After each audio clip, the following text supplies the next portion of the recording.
It's RT International. Oil prices spiked on Monday after Russia and Saudi Arabia signed an agreement on stabilizing the market. The two countries have decided to set up a working group to help support prices, which of course collapsed dramatically back in 2014.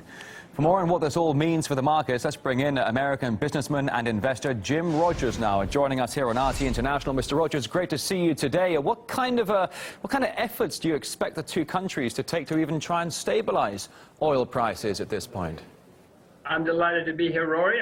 The Saudis have made it clear that they don't want to cut production, and they're right, in my view. I'm not Saudi Arabia, so I cannot tell them what to do. The Russians want to cut production. That's not what I would do. I would let the market play itself out. Why would you let the market play itself out?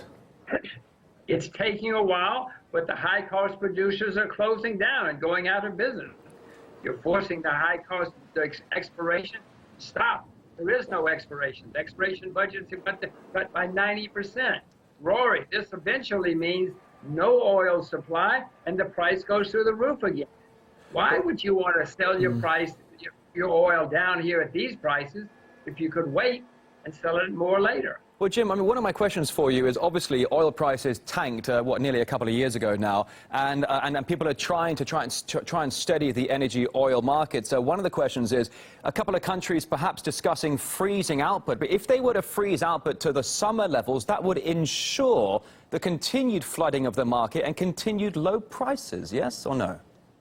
Right, that's you're making my case. Why bother? Let the market sort it out. Rory, the market is sorting it out. The Canadian oil sands cannot make money right now. The frackers in America cannot. The people in deep drilling cannot make money. The budgets are drying up. Just take your time. Be patient. Be patient. Now, Jim, Russia, of course, been severely hit by the falling prices, but Saudi Arabia now trying to make some moves for some sort of sense of normality. What's prompting Riyadh to make moves these days, Jim? Saudi Arabia is running out of money, too. You may know they just borrowed huge amounts of money because they have a gigantic budget. They're keeping a lot of people on the payroll in Saudi Arabia. They're running out of money. But that's good because that forces the market to adjust eventually. But in the meantime, Saudi Arabia is suffering. Venezuela, Nigeria, Kazakhstan, Russia, they're all suffering. A lot of people saying, well, some people certainly saying in the social spheres that there's been ultimately that the oil price drop has been a war against the BRICS nations. I mean, they're all in big trouble these days, aren't they, Jim? It's not a war against the BRICS nations. I mean, it's good for China. It's good for India that the price is down. So no, that's inaccurate, whoever's saying that. All right, what about the King of Bahrain? He's in Moscow for talks right now with President Putin. Bahrain, of course, a major oil producer. Do you expect any type of agreement to come out of the meeting from the King of Bahrain in Moscow?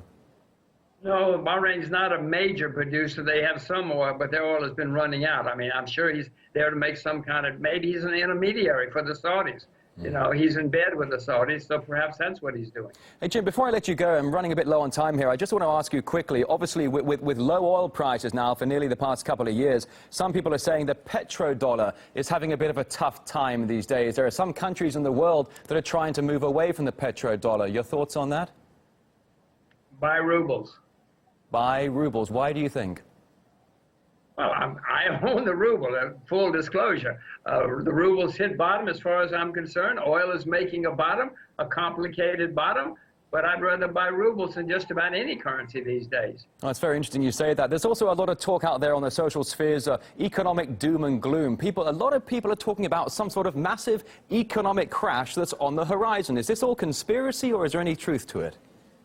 No, it's true to it. Listen, Rory, you should be very worried. There's going to be an serious economic crisis in the next year or two. We're all going to pay a horrible price for the artificial money printing coming out of America and the other central banks. No, we're all going to have a huge problem. Be worried. Be worried. Investor Jim Rogers, I wish I had more time for this. Always great to pick your brain. Thanks so much for your time today. Sure, Rory. Bye-bye. Bye-bye. And thank you for your time as well today. You can find out what remarks by the Philippine president have really upset the American president. So much so, Obama cancelled the meeting with him. Story, just a moment.